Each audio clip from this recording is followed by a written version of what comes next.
घर में तो खाना नहीं थे, भूख लागल ऊपर से। हाँ तो गए हियन बनी एगो दीदी बनी मार ले लेके एक थरिया खा ले तनी जा। अरे बाप रे बाप। हाँ दीदी बैठी एगो जीव पर बैठ न तू का खड़ा हो गिलिस। आजकल कितना संस्कार बा बेटी पतो के कि बड़ के छोट के चिन्हते सन तेरे अंदर ते इतना भरोले बैठे एकदम जीव थाक जाता है। एगो जीव बहरी करे के कहत नहीं मरद से कि जी एगो भैंसिया के बेच दी एगो गैया के बेच दी है, 4 गो भैंस 4 गो ओइ में पाड़ा हो गइल बड़ा सन है, 4 गो गाय बैसन एगो जीव हम कितना करी। अरे हफ्ते को बाल्टा उठाओ तनी रोज रोज के हमर नाम कबर जाता तनी तू कबर खाए के लत खा ली यही लगले खाऊ के तो मौका नहीं खे मिलत हमरे के खाना नहीं खे तो तहरा के काटी जो खा के ले आओ। हाँ जातन देखतन जौन होई तन ले आओ तनी जो ले आओ जल्दी। ठीक बोलियो जल्दी तनी लावे जे बैठल बानी ठीक न। पहले एक गिलास पानी आके दे ले ओकरा बाद खाना में निकली है हमरा खाऊ के चिंता नहीं खे रहत। लाओ रे जल्दी। हाँ दीदी ली आ सुनो दिन दीदी भात कहाँ न लागे हनी हम देखनी है पाहु नहीं बनी नु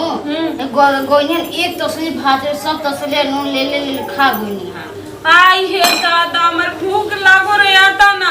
एक त उ बिटिया आके 1 महीना ले गोरले बड़ी आ उ में उनकर मरद आज तिलक इहे से दिया है हाथ ना मनी पहले हम खाई करे नु तो इतना सलोय खाली रहल। तू ने किस खेले अभी ना हम का अभी खइले बानी। आई बताओ हम इतना काम करते तो दोहरिया ना हमरा भूख ना लागी। अब वो सब खा गनी जे येनी के दोनों मरद मेहरारू ना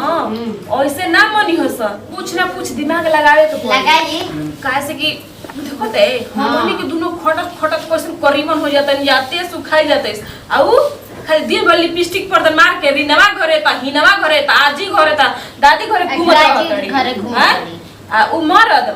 खा के लागत कि 8 महीना के लइका भइल बा तो न देखत न तो 5 महीना के बुझा तो 9 महीना के लइका हो वैसे ना उ सुधरी एक काम कर लो बस माजे के बाद हां दीदी जो भी तो एक गाड़ी वैसन बरता मुझे मत ना मोले नहीं जो सन देवता रहल नु औसने पिठा चढ़ावे के चाहिए। अब हम जातनी उ दोनों भिरी हम दिमाग लगावतनी इतना भूख लागो रहल तो समझो कि हमर भूख लागल तो गुस्सा हमर सातवा आसमान छुएला। हां रो करते बनी हमरे भूख लागल रह ज्यादा पानी पी के भूख मिटा लेनी जा तनी देखियो पानी के ठीक नु ठीक हां तो तू मत समझिए हम जाए के मर जा हम कुछ कहम न ना दीदी हमर गोड़ दुखाता मत कहि कि हम करब ठीक ना जो अभी से तान के सुत जो यानी कैसे दोनों मर्द मेहरारू ना मनी हो सब बाप रे बाप सास ससुर कुल बेटी के दन हाय बेटी तब बेटिया के जे गोरले रहती है आज हम छोड़ावत नहीं लोग बहुत सारे कौगो ढका रही रे मुझे लगाओ चालू करे दो। बड़ ससुरारी के धन में आनंद बानु खाए में भैया हई देखो कैसे हंसत कि बताओ बनावे वाला कैसन बना देले बमसो कि हंसत है बुझा तो सारा साचहू के अगर विज्ञानी के जमाना न बा क्या करबो मैं बाकी भात खा गेल में तनी गादा हो नहीं खे कनी के घर में सब तो सुख बटले बा ले खा ले। आई हे माई आई हे बाबू अरे बाबू ई का भइल बा जीरो रे जी अरे का बताई बड़ी ठेहुनवा दर्द करता जी गयो नहीं दिन मार देले रहे ना वो चोट लागिल बा उहे लगता दर्द कब हो जाता है। हां तो ले कूलर का खा ना कूलर अरे बंद करी बुखार लगता जाड़ा भइल बा हां लगता बुखार में भइल बटे बाकी दहिए तो गरम नहीं के भइल भीतर ले गरम बा ऊपर ले का पता चली ऊपर ले काम करता ई बताई भाभी किसानी खाने का बनी अरे सांझी खाने का बताई अरे बाप हो बाप अरे माई रे माई कोई गोड़ दबाए वाला रोहित का इतना अच्छा रोहित अरे बाबू दबा दी का जी अरे ना रोवत पाहुना जी काहे के गोड़ छुआ खाली गोड़ा जी से दबाए के कोनी हो सही चला बड़ी बर्तन रखल बा छोटा पियो के कदिन मन ठीक नहीं खेला गत खाली बर्तनिया तनी मांज देती न त बड़ा अच्छा सांझी के बढ़िया तनी अपना ननदी ले ना कोनी हां कहां बिटिया बाड़ी गांव में गोइल बड़ी राव मेहरारू हड़ी तरवा नु कहेला उ फरल फुलाई छुआबे ना करली बर्तन मांज दी है। अच्छा जाए दी हम कह देता नहीं ठीक बानू। अब कहे कि का बा उ बेचारी इतना सुकवार बड़ी कोई काम कइले देले बनी। अच्छा तो हम कहत नहीं नु। ना ना ना ना अरे दूगो थरिया बा रोगे मांज देती का हो जाई मतलब ना मांज दे तो खिया जाई। ठीक बा कोई देखे आवता खराबा में। सानी के का बनाई माध्यम को जजी रोगे कम ना तौचिए बनाई का बनाई साजी की सानी के खस्सी के मीट मंगाई खस्सी के। हां त बतनिया धो देही खस्सी के मीट बने ठीक ना जाई। ठीक बा खस्सी के ना तरह के लादी के मीट देवतानी आवतन बड़ा खस्सी के मीट खई हई बतावा हो बिजली बिल हमार न उठता हमार न करे जा खोखराता कूलर का एसी के हवा खई मन तो करता कि ऐसन धिउ दमाद के मुड़िया में मार दिया चूल्हा में घुसेर दी आवतन बड़ा कूलर के एसी के हवा खाए। हां दिमाग से लगोनी कि बर्तन मांजोनी जाके देखी मुआना बर्तनिया मांजो ताकि ना आ कोनो बर्तन हो जाता ले जाके दे दे हम बिरता बर्तन मांजोली उनका जीव बाची देवतनिया जो हम।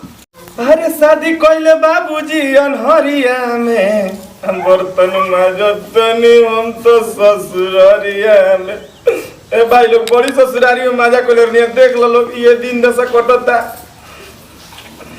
हे भगवान मेहरारू बताओ बेचारी रोज तो बनाते खियावत रहिया जाए बरा बीमार पड़ रही त हमरा माजे के पड़तनु हमार मेहरारू हमरा के डहले बिया। आई पाहुन हयो ढाबा में छोड़ देनी का बर्तनिया रोहू अभी बाकी है कारण है और कुछ नहीं केनु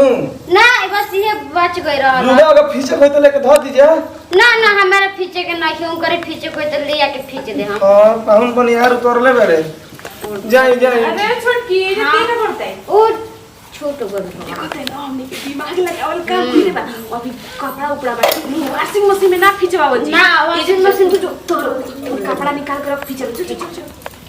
पाहुन बुरा नहीं खी ना मानो ना ना बुरा का मान मान ली देही पर कष्ट बताव न रवा से करवाओ तई जा हम मान जदी हम आओ तनी रवा के बलटिया दे तनी दही जल्दी खंघा दे हम।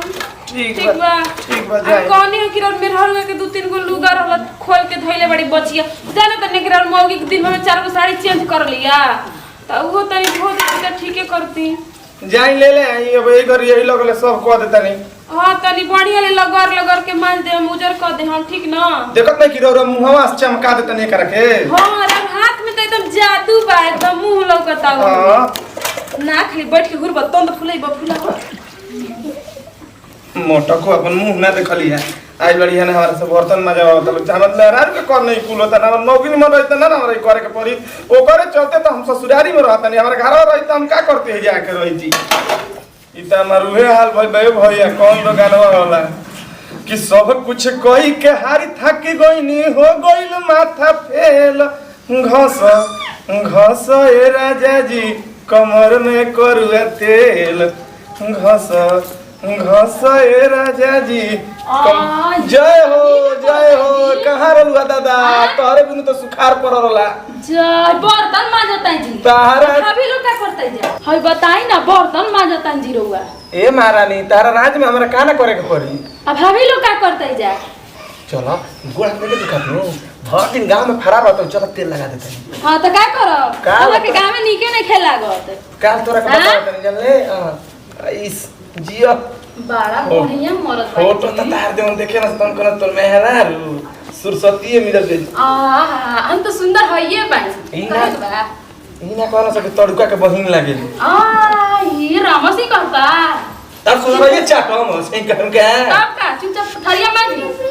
ठीक बा तो मजत नहीं खी बोलाइए तार के कोई नहीं कहे किया हो माजी चुपचाप काल चल हमरा के चल गांव चल जाओ जान ले मतलब तो बुखार छोड़ा दे हमरो में गांव जाए वाला भाई राम भाई दिन भर घूम घूम के खाई हां बाबू काय कर काय दिया कोने रे हम नहीं खी जाए वाला बियाह करे हमर घर कुछो के कमी नहीं खे रहे के बाद तो रही ना तो जाई चुपचाप ऐसे थरिया माछ के चुपचाप खाई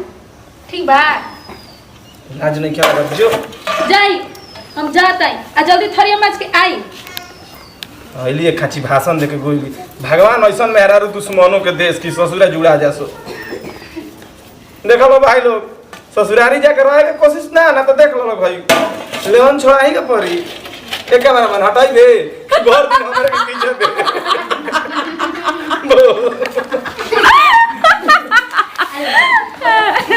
एक कैमरा में हटाई चला जा तो खइले रह हमनी के बर्तन में हाँ, एको दिन जल्दी तार लोग मजे माने ढेरों दिन मजे भूलगनु आ तार लोग एक दिन मार देनी नु सर हमार कोने ना तार बर्तन मजे रमे ना बुबुन फुटले बुझियो पानी चला के खंगार देनी का ए ये का इन दे देवे के ई नहीं के बुझा तो पहले आले मार या तारवा पहले बारी ना ना आ मत कह हमर मेरा रो सन बोतले बिया कम रोज माजी ना ई नहीं के बुझा के हैं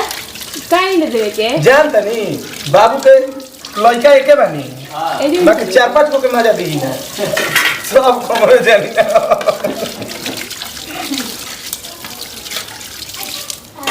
देखा बुझा तो खदमड़ी के क्या के खंगार भाई होती नमस्ते प्रणाम ना रे अभी ठठावत ले जाई बाप दिखा दीदी बढ़िया सधावत रही जा हमरा जान तनी मेन बात का पड़ता हम लइका में हो गने अकेले